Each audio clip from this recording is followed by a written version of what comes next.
One of the most common questions that we get in leadership development is, can you help me with tough conversations?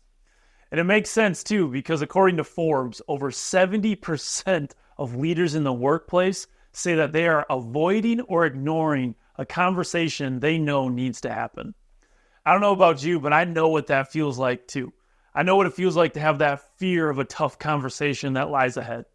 In fact, we have a client in particular that we really enjoy working with. And we know that he's enjoyed working with us too. But there came a moment when we observed him in person and we knew that we had to deliver some tough feedback. And we knew this feedback was going to be tough, but it would really help him go to another level if he could get it. But there was one worry.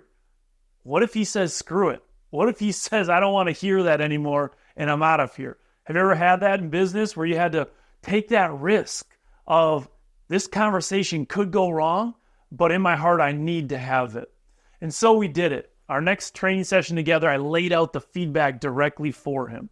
I could tell that he was processing it, and I could tell that it stung because it was personal feedback about how he showed up in the moment, how he could have used his words differently, personal things. And he left that conversation, and I was going to be curious how he was going to come back.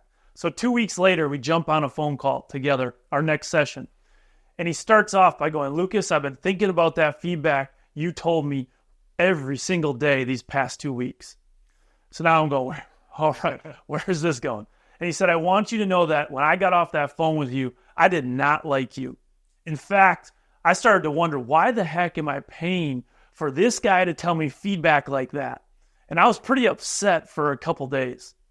But then it started to dawn on me that, you know what? That what he said is absolutely right. And as I leaned into it, he said, as I leaned into it, it became more apparent that those were the exact words I needed to hear. Because not only were they holding me back in the area that you observed, he said they're holding me back in all areas of my life. And since you brought up that feedback, I've taken a big jump in all levels. And so when I heard that feedback, I don't know if you've ever been there, I took a bit of an exhale.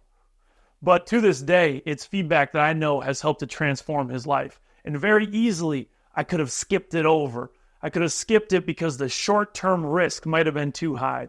But a question that I have for tough conversations is, are we willing to take the short-term risk for the long-term growth?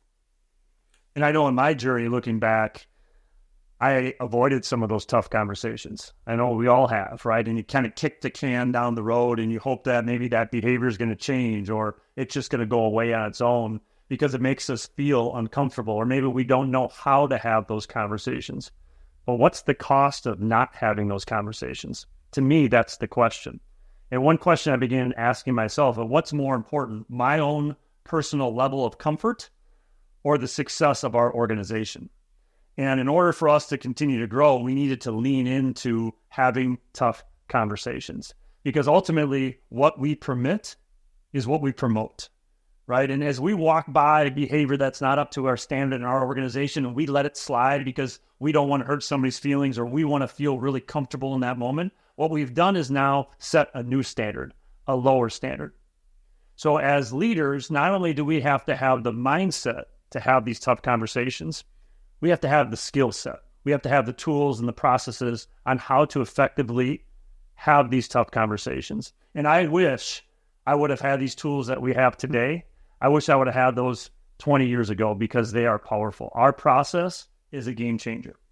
So when it comes to our process that we teach in our group coaching, our one-on-one coaching, it's our crucial conversations process. And the basic breakdown is, number one, to do these conversations for really well, you first have to show up and lead yourself. Lead yourself is, did you check your little person voice? Did you show up with the heart that you want to serve that person? And then level two is lead others. Show up and have the courage to be clear. Brene Brown has a really good quote that we love when it comes to tough conversations, that clear is kind, unclear is unkind. So in my story earlier with our client, my little person voice, it could have been really easy to make things unclear, to kind of beat around the bush, kick it down the road, kick the can down the road. But instead, I made the commitment to take the risk and be really clear so that they knew exactly what I was talking about. And for our challenge to you is to do that. Can you lead yourself to show up because people will feel you before they hear you? And then can you lead others by having the courage to be clear and concise with your feedback, knowing that that person can take it and grow? And so we hope that on your journey, you, number one, have the courage to show up in these tough conversations, because every time that you show up in them, you're maintaining the integrity of your standards. Have those conversations and know that your team and you can be better in the long run because of it.